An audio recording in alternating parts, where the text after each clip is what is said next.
வணக்கம் and welcome to Kamal's அடுப்பாங்கரை.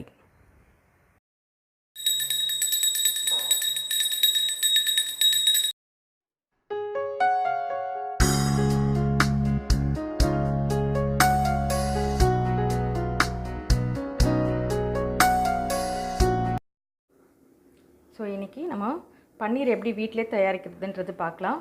பன்னீருக்கு நான் இப்போ கிட்டத்தட்ட 3/4 லிட்டர் பால் எடுத்திருக்கேன். இதில் தயிர் 1 கப் எடுத்திருக்கேன். அது எவ்வளோ தேவையோ அதுக்கேற்ற மாதிரி நம்ம இதில் மெஷர் பண்ணி போட்டுக்கலாம். பால் திரியிற வரைக்கும் அந்த தயிர் ஆட் பண்ணிக்கலாம். ஸோ இப்போ 3/4 லிட்டர் பால் பன்னீர் எல்லாத்துக்குமே நம்ம யூஸ் பண்ணலாம். இந்த பாலை ஊற்றிடலாம். இதில்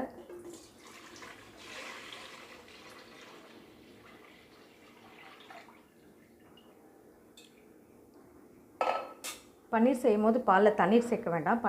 தண்ணீர் சேர்க்காமல் செஞ்சால் தான் நமக்கு பன்னீர் கொஞ்சம் நல்லா கிடைக்கும். பால் நல்லா கொதி வந்துச்சு. பால் பன்னீர் பண்ணும்போது ரொம்ப கொதிக்க வேண்டியதெல்லாம் இல்லை. நம்ம சுட வைக்கிற அளவுக்குலாம் லைட்டாக கொதி வந்தாவே நம்ம தயிர் ஆட் பண்ணிடலாம்.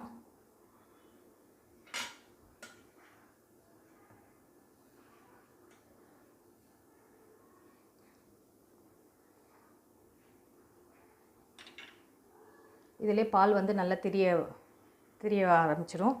இப்போ இது பால் திரியறதுக்கு தயிர் யூஸ் பண்ணிக்கலாம், இல்லை லெமன் ஜூஸ் யூஸ் பண்ணிக்கலாம், வினிகர் யூஸ் பண்ணிக்கலாம். நான் தயிரே யூஸ் பண்ணிக்கிறேன். ஏன்னா வினிகர் யூஸ் பண்ணோன்னா கொஞ்சம் ஹார்டாக இருக்கும் அந்த ஸ்மெல்லு. லெமன் யூஸ் பண்ணாலும் நம்ம தண்ணி விட்டு அலச வேண்டியது இருக்கும் லெமனோட ஸ்மெல்லுக்காக. ஸோ அதனால் நான் தயிரே அதை யூஸ் பண்ணிக்கிறேன். ஸோ உங்களுக்கு எது ஆப்ஷனலாக தேவைப்படுதோ அதில் யூஸ் பண்ணிக்கலாம். நம்ம என்ன வீட்டில் இருக்கோ அதை வச்சு நம்ம யூஸ் பண்ணிக்கலாம். இப்போ கொஞ்சம் கொஞ்சமாக திரிய ஆரம்பிக்கும். இன்னும் கொஞ்சம் தயிர் நம்ம ஆட் பண்ணிடலாம்.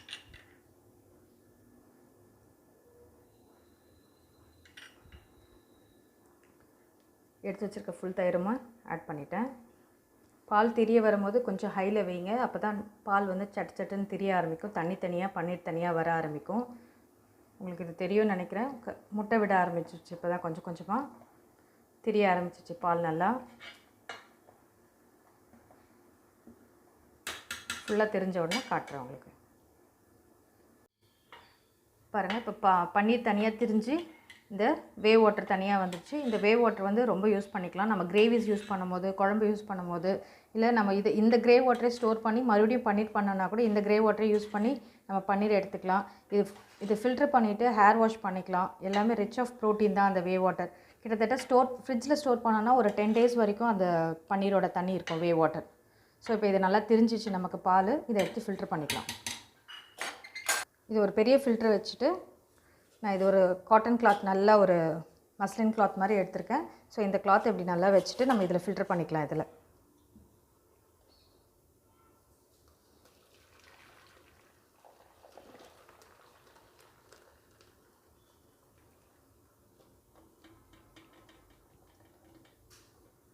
நம்ம ரசகுல்லா செய்கிறதுக்கும் இதே ஸ்டேஜ் தான். ரசகுல்லா பெங்காலி ஸ்வீட் செய்கிறோன்னா நம்ம இதை பண்ணிவிட்டு இதை நல்லா ஹேங் பண்ணி விட்டுடணும். இப்போ பன்னீர் பண்ணுறதுனால இது தண்ணி ஃபில்டர் ஆன உடனே நம்ம எடுத்து ஒரு வெயிட்டான ஒரு பாத்திரத்தில் வச்சிடணும். இதை நல்லா ஃபில்டர் பண்ணிக்கலாம்.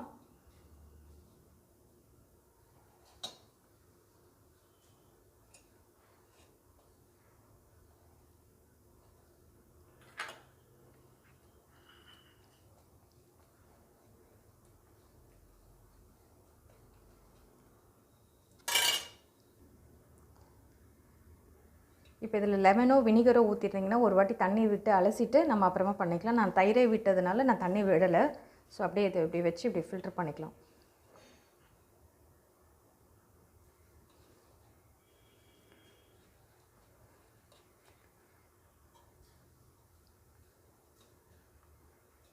பாருங்கள், இப்போ இவ்வளோ தண்ணி இறங்கிடுச்சு. இது ஃபுல்லாகவே வேவ் வாட்டர் தான்.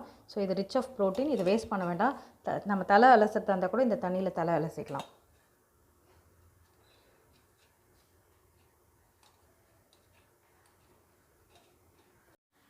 ஸோ இப்போ நம்ம பன்னீர் செய்யறதுனால இதை இப்படியே வச்சு மேலே ஒரு வெயிட்டான கிளாத் வச்சிடலாம். இப்போ எந்த ஷேப் வேணுமோ அந்த ஷேப்புக்காக நான் ஒரு ரெக்டாங்குலராக மடித்து வச்சுருக்கேன் அந்த கிளாத்து.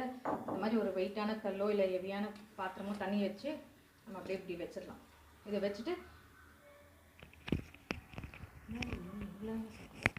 இப்போ இது ஒரு வெயிட்டான பாத்திரத்தை வச்சுட்டோன்னா கீழேயும் அந்த தண்ணி ஃபில்டர் ஆகிறதுக்கு அந்த பாத்திரம் கீழேயும் வச்சுட்டுங்க. மேலே ஒரு வெயிட்டான கல்லை வச்ச உடனே ஒரு 2 to 3 hours இது ரெஸ்ட் ஆகட்டும். அப்போ தான் நமக்கு நல்ல ஷேப் கிடைக்கும். இல்லைனா சாஃப்டாக இருக்கும் பன்னீர். எப்படி வருதுன்னு நம்ம பார்க்கலாம்.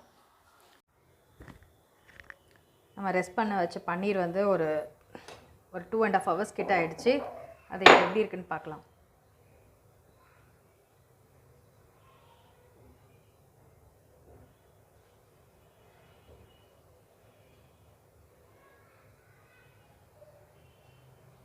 ஸோ இப்போ இதை எடுத்து ஒரு தட்டில் போட்டுக்கலாம்.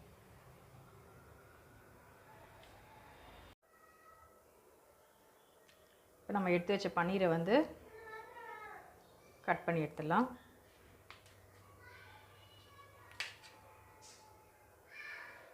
நான் சின்ன சின்ன ஸ்லைஸாக தான் போடுறேன். ஸோ இப்போ இந்த பன்னீரை வந்து நம்ம நிறைய ஐட்டம்ஸ் பண்ணுறதுக்கு யூஸ் பண்ணிக்கலாம். பன்னீர் ஃப்ரைட் ரைஸ் பண்ணுறதுக்கு யூஸ் பண்ணிக்கலாம். பன்னீர் பிரியாணி பண்ணுறதுக்கு, கிரேவிஸ் பண்ணுறதுக்கு யூஸ் பண்ணிக்கலாம். கோஃப்தாஸ் பண்ணலாம், ஸ்டார்டர்ஸ் பண்ணலாம், பன்னீர் ஃப்ரை, கடாய் பன்னீர்,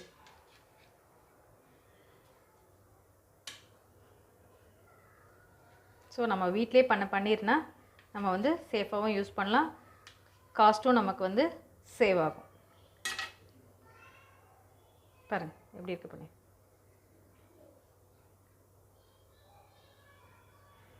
ஸோ நமக்கு கிட்டத்தட்ட இது வந்து 200 grams மேலே தான் இருக்கும்.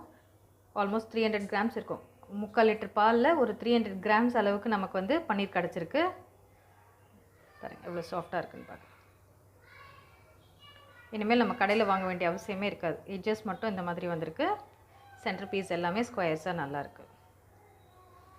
ஸோ ஹோம்மேட் பன்னீர் நம்ம ஈஸியாக ஒரு 3 hours பண்ணிடலாம். இப்போ இந்த பன்னீரை வந்து நம்ம ஒரு 2 or 3 daysக்குள்ளே யூஸ் பண்ணணும். இல்லைன்னா நீங்கள் ஃப்ரீசரில் யூஸ் பண்ணிவிட்டு 1 weekக்குள்ளே நம்ம யூஸ் பண்ணிக்கலாம் இந்த பன்னீரை.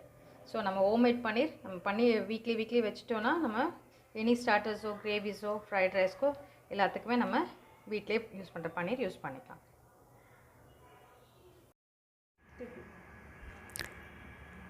இந்த வீடியோ உங்களுக்கு பிடிச்சிருந்தா சப்ஸ்கிரைப் பண்ணுங்கள். கூடவே இருக்கிற பெல் ஐக்கான் பட்டனை கிளிக் பண்ணுங்கள். ஃபர்தர் நோட்டிஃபிகேஷன்ஸு உங்களுக்கு கண்டினியூ ஆகிறதுக்கு அது ஹெல்ப் ஆகும். உங்களுக்கு இந்த வீடியோ பிடிச்சிருந்தா லைக் பண்ணுங்கள். ஏதாவது கமெண்ட் பண்ணணுன்னு இருந்தால் கமெண்ட் செக்ஷனில் கமெண்ட் பண்ணுங்கள். இது யூஸ்ஃபுல்லான வீடியோவாக இருந்தால் உங்கள் ஃப்ரெண்ட்ஸ், ரிலேட்டிவ்ஸ்க்கு ஷேர் பண்ணுங்கள். மறக்காமல் சப்ஸ்கிரைப் பண்ணிவிடுங்க. Bye friends. நெக்ஸ்ட் வீடியோவில் நல்ல ரெசிபியோடு பார்க்கலாம்.